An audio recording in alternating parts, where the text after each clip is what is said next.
Hello everyone, आज के इस वीडियो में आप सभी का स्वागत है। इस वीडियो में हम क्लास 10th प्रश्नावली 8.1 का क्वेश्चन नंबर 2 को हल करेंगे। ठीक है, तो हमारा क्वेश्चन है आकृति 8.13 में tan p minus cot r का मान ज्ञात कीजिए। तो ये आकृति दे रखी है, ये समकोण त्रिभुज में। ठीक है, ये समकोण त्रिभुज दे रखा है PQR और उसमें लंब का मान हमें दिया है और कर्ण का मान दिया है। तो इसमें आधार का मान पहले ज्ञात करना पड़ेगा और ज्ञात करने के बाद tan p का मान ज्ञात करेंगे और कोट r का मान ज्ञात करेंगे।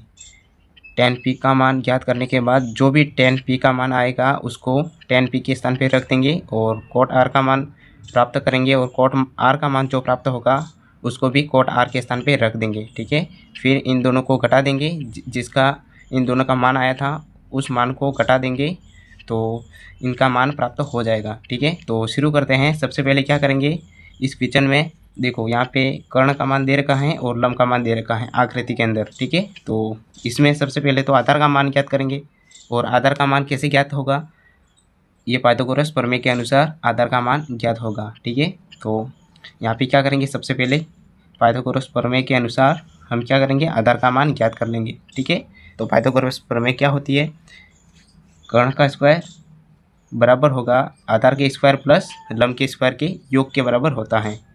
ठीक है, यानी कि कर्ण का स्क्वायर जो होता है वो आधार के स्क्वायर और यहाँ पे लंब के स्क्वायर इन दोनों के योग के बराबर होता है कर्ण का स्क्वायर। ठीक है, तो यहाँ पे मैं लिख देता हूँ कि पाइथागोरस प्रमेय के अनुसार। ठीक है, तो यहाँ पे लिख देते हैं पाइथागोरस प्रमेय से।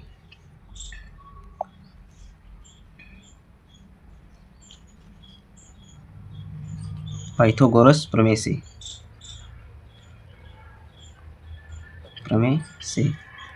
पाइथागोरस प्रमेय क्या कहता है, कर्ण का स्क्वायर होता है वो आधार के स्क्वायर प्लस लंब का स्क्वायर, ये पाइथागोरस प्रमेय होती है। ठीक है, चूँकि आपको ये पाइथागोरस प्रमेय आपको अच्छे से पता होगी। तो इसमें हमें आधार का मान ज्ञात करना है, इसका मान ज्ञात करना है। तो सबसे पहले तो हम आधार का मान ज्ञात करने से पहले हम क्या करेंगे, आधार के स्क्वायर का मान ज्ञात करेंगे। ठीक है, तो आधार के स्क्वायर का मान ज्ञात करेंगे तो इसको वैसे के वैसे रहने देंगे और उसके साथ जो लंब का स्क्वायर है उसको बराबर की दूसरी तरफ भेज देंगे। ठीक है, और पहले से इधर है कर्ण का स्क्वायर और लंब का स्क्वायर बराबर की दूसरी तरफ आएगा तो उसका जो चिन्ह होता है वो बदल जाएगा, यानी कि प्लस का लंब का स्क्वायर है वो बराबर की इधर आएगा तो क्या हो जाएगा, माइनस के लंब का स्क्वायर हो जाएगा। ठीक है, और इधर क्या बचेगा हमारा, आधार का स्क्वायर हो गया। अब यहाँ पे सिंपल क्या करना है, कर्ण का मान हमें पता है और लंब का मान पता है। तो कर्ण का मान है 13 सेंटीमीटर, तो कर्ण के स्थान पे कर्ण का मान रख देंगे और लंब के स्थान पे लंब का मान रख देंगे। ठीक है, तो कर्ण का मान हमें क्या दिया है, 13 सेंटीमीटर। ठीक है, ये तो पता ही होगा कि कर्ण क्या होता है, वो जो भी समकोण त्रिभुज दे रखा है उसमें जो सबसे लंबी भुजा है वो कर्ण होगी। ठीक है, तो ये क्या है हमारी कर्ण, और कर्ण का मान कितना दे रखा है, 13 सेंटीमीटर। तो कर्ण के स्थान पे कर्ण का मान रख देंगे, यानी कि 13 का स्क्वायर। ठीक है, और इधर क्या है माइनस लंब कौन सा, इसमें लंब दे रखा है 12 सेंटीमीटर। ठीक है, तो लंब के स्थान पे 12 रख देंगे क्योंकि लंब का मान दे रखा है 12। ठीक है, 12 का स्क्वायर और इधर हो जाएगा आधार का स्क्वायर। हो गया। अब क्या करना है, 13 का स्क्वायर कितना होता है, 169। ठीक है, 13 का स्क्वायर कितना होता है, 169 और 12 का स्क्वायर होता है 144, 144 और इधर हो जाएगा बराबर आधार का स्क्वायर। ठीक है, और अब यहाँ पे 169 में से 144 को घटा देंगे तो कितना हो जाएगा, 9 में से 4 को घटाएंगे तो 5 और 6 में से 4 को घटाएंगे तो 2। ठीक है, और 1 में 1 घटा देंगे तो 0 प्राप्त होगा। और इन दोनों में से जो बड़ी संख्या कौन सी है, 169 बड़ी संख्या है और उसके आगे प्लस का चिन्ह है तो प्लस का ही रहेगा। ठीक है, तो कितना हो जाएगा, 25 बराबर आधार का स्क्वायर हो गया। अब इसको आधार का स्क्वायर पहले लिख देते हैं और बराबर इधर 25 लिख देते हैं। ठीक है, यानी कि यहाँ पे लिख देंगे आधार का स्क्वायर और इधर हो जाएगा बराबर के 25। और हमें ये पता है कि 25 किसका वर्ग है, 5 का वर्ग है। ठीक है, और मैंने 5 का वर्ग क्यों लिखा है वो मैं अभी बताता हूँ। ठीक है आपको, तो आधार का स्क्वायर बराबर 25 किसका वर्ग है, 5 का वर्ग है। ठीक है, और मैंने ये 5 का वर्ग इसलिए लिखा है क्योंकि यहाँ पे स्क्वायर पहले से है और स्क्वायर से स्क्वायर को हटाने के लिए मैंने 5 का स्क्वायर 25 को लिख दिया। ठीक है, 25 को मैंने 5 के स्क्वायर के रूप में लिखा है। ठीक है, क्यों लिखा है? क्योंकि स्क्वायर से स्क्वायर को हटाने के लिए। तो इधर क्या हो जाएगा? आधार का मान कितना प्राप्त हो गया? 5। ठीक है, और ये सभी भुजा किस में दे रखी है? सेंटीमीटर में दे रखी है। तो अपना जो आधार प्राप्त हुआ है उसको भी क्या लिखेंगे?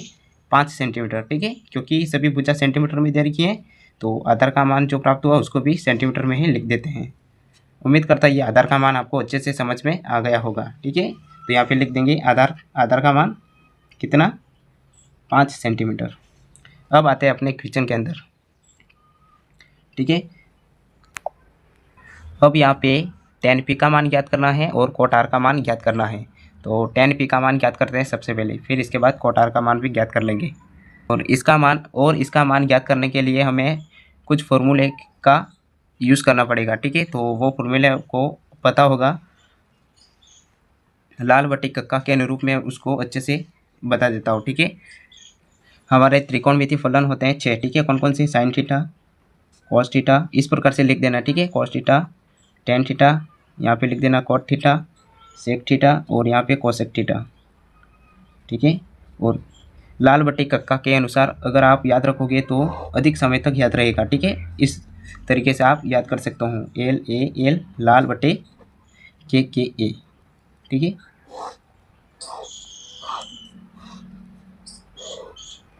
तो हमें तो किसका मान ज्ञात करना है? tan p का मान ज्ञात करना है। ठीक है, tan p का मान ज्ञात करना है तो tan का ही फॉर्मूला यहाँ पे लिख देते हैं। tan का फॉर्मूला क्या बनेगा? लंब बटे आधार। ठीक है, tan थीटा का जो फॉर्मूला बनेगा वो क्या बनेगा? लंब बटे आधार। tan p का फॉर्मूला बन जाएगा, tan p बराबर होगा लंब बटे आधार। ठीक है, इसका फॉर्मूला क्या बनेगा? लंब बटे आधार। हो गया। अब लंब के स्थान पे लंब का मान रख देंगे और आधार के स्थान पे आधार का मान रख देंगे। ठीक, तो क्या हो जाएगा? tan p बराबर, अब यहाँ पे क्या करना पड़ेगा? लंब के स्थान पे लंब का मान रख देना है और आधार के स्थान पे आधार का मान रख देना है। पर एक समस्या है कि आधार इसको माने या इसको माने, तो किसको मानेंगे हम? इसके अनुरूप मानेंगे। ठीक है, यहाँ पे p दे रखा है तो जहाँ p देख रहा है उसको यहाँ पे हम सिंपल क्या करेंगे? कोण बना देंगे। ठीक है, और जिस भी भुजा पे 2 कोण बनेंगे उसको आधार मानेंगे। ठीक है, यानी कि PQ भुजा पर 2 कोण बन रहे हैं तो इसको आधार मान लेंगे। ठीक है, क्या मानेंगे? आधार।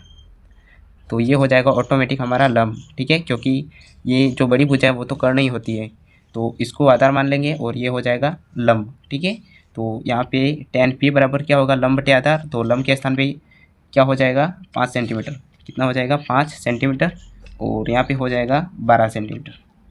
ठीक है, तो tan p का मान क्या प्राप्त होगा? 5/12 हो गया tan p का मान। अब इसके बाद cot r का मान भी निकालना पड़ेगा। ठीक है, तो सबसे पहले यहाँ पे क्या लिखेंगे? cot r का सूत्र क्या बनेगा उसको भी यहाँ पे देख लेते हैं। ठीक है, तो यहाँ पे cot थीटा का सूत्र बन जाएगा, यहाँ पे ये रहा cot थीटा, तो पहले ये आएगा आधार बटे लंब हो जाएगा। क्या होगा? आधार बटे लंब। ठीक है, cot थीटा बराबर क्या होगा? आधार बटे लंब। यहाँ पर लिख देते हैं आधार बटे लंब, आधार बटे लंब। ठीक है, अब आधार के स्थान पे आधार का मान और लंब के स्थान पे लंब का मान रखना है। पर एक समस्या फिर है कि आधार इसको माने कि इसको माने, तो इसके अनुरूप मानना है। ठीक है, यहाँ पे क्या दे रखा है? r दे रखा है। तो सबसे पहले तो हम r जहाँ भी दिख रहा है अपन को वहाँ पे सिंपल क्या बना देंगे? कोण बना देंगे। ठीक है, और ये 2 जो कोण बन रहे हैं किस भुजा पर 2 कोण बनेंगे? इस भुजा पे 2 कोण बनेंगे तो उसको हम मान लेंगे, क्या मानेंगे? आधार। ठीक है, इसको आधार मानेंगे अब की बार, क्योंकि यहाँ पे r देख रहा है इसलिए। ठीक है, यहाँ पे r के अनुसार ही अपन मानेंगे आधार। ठीक है, तो क्या हो जाएगा? आधार कौन सा हो जाएगा? ये आधार हो जाएगा और ये लंब हो जाएगा। ठीक है, तो आधार का मान कितना हो जाएगा? 5 सेंटीमीटर और लंब का आधार का मान 5 सेंटीमीटर हो जाएगा और लंब का मान 4 सेंटीमीटर हो जाएगा। या फिर मैं यहाँ पे अलग ही आपको त्रिभुज बना के बता देता हूँ। ठीक है, ताकि आपको कोई भी दिक्कत परेशानी ना रहे। ये वापस वही के वही त्रिभुज बना रहा हूँ, समकोण त्रिभुज, ऊपर वाला जो है वही। ठीक है, PQR। यहाँ पे है 5 सेंटीमीटर, ये भुजा है 13 सेंटीमीटर और ये भुजा है 12 सेंटीमीटर। ठीक है, और यहाँ पे कोट आर दिख रहा है, कोट आर दे रखा है, तो आर को आर जहाँ पे है उसको कोण बनाएंगे। ठीक है, यहाँ पे कोण बना लेंगे और ये दो कोण जिस भी भुजा पे बनेगी उस भुजा को हम आधार मान लेंगे। ठीक है, ये हो जाएगी आधार और ये हो जाएगा लंब और ये है अपना कर्ण। ठीक है, और कोट आर का फॉर्मूला क्या है, आधार बटे लंब।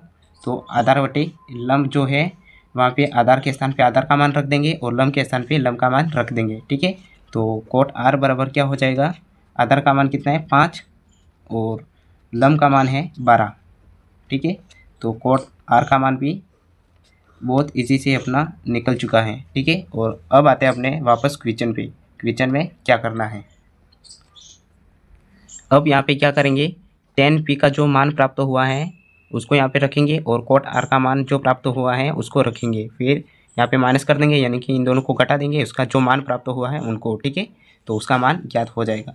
तो tan p के स्थान पे tan p का मान रखेंगे और कोट r के स्थान पे कोट r का मान रख देंगे, फिर माइनस कर देंगे।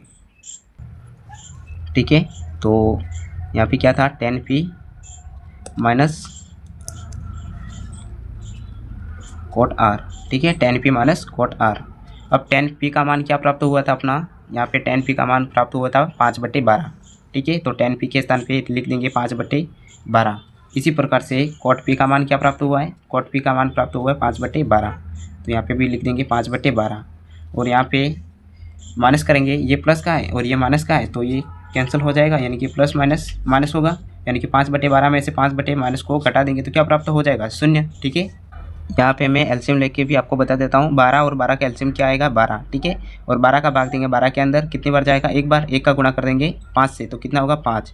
फिर यहाँ पे माइनस है तो माइनस रख देंगे और 12 का भाग देंगे 12 में कितनी बार जाएगा, एक बार। और एक का गुणा कर देंगे 5 से तो कितना हो जाएगा 5। तो ये क्या हो जाएगा, प्लस के 5 और ये माइनस के 5। तो प्लस के 5 में से माइनस के 5 को घटाएंगे तो कितना प्राप्त होगा, 0। ठीक है, और बट्टे में हो जाएगा 12, तो 0/12 इसका मतलब क्या हुआ, 0। तो अपना आंसर फाइनल क्या प्राप्त हो गया, 0। ठीक है, तो आंसर हो जाएगा 0। तो उम्मीद करता है ये क्वेश्चन आपको अच्छे से समझ में आ गया होगा।